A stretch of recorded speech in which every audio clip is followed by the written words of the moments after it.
Hello watu mkwaje, na matumaini mko salama. Mimi pia niko salama, buheri wa afya kama kawa wenu advisor here.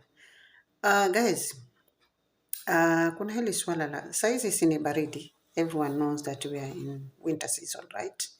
So I've come here with something I wanted to share with you guys that it's really dangerous and you have to take care of this.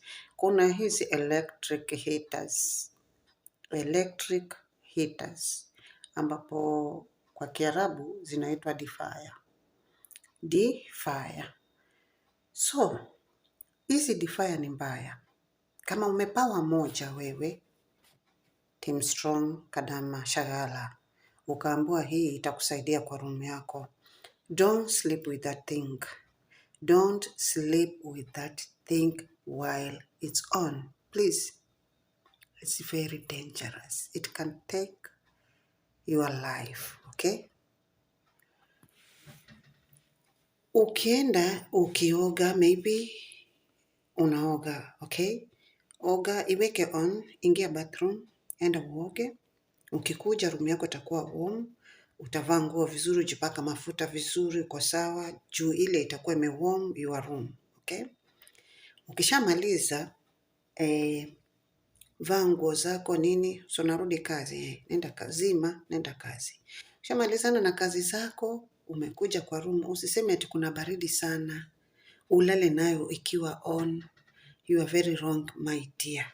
Hiyo kitu ni dangerous. It's almost take my friend's life last week.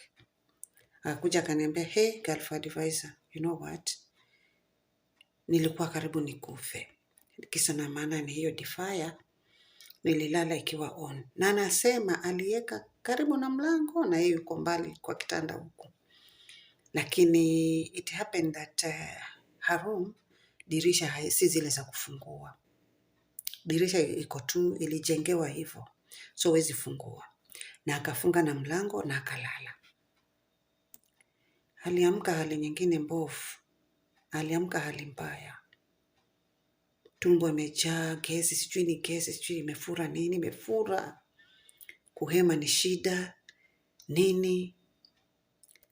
Unaketi.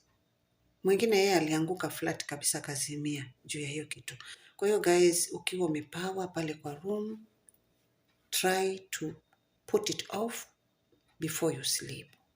I hope tumeelewana.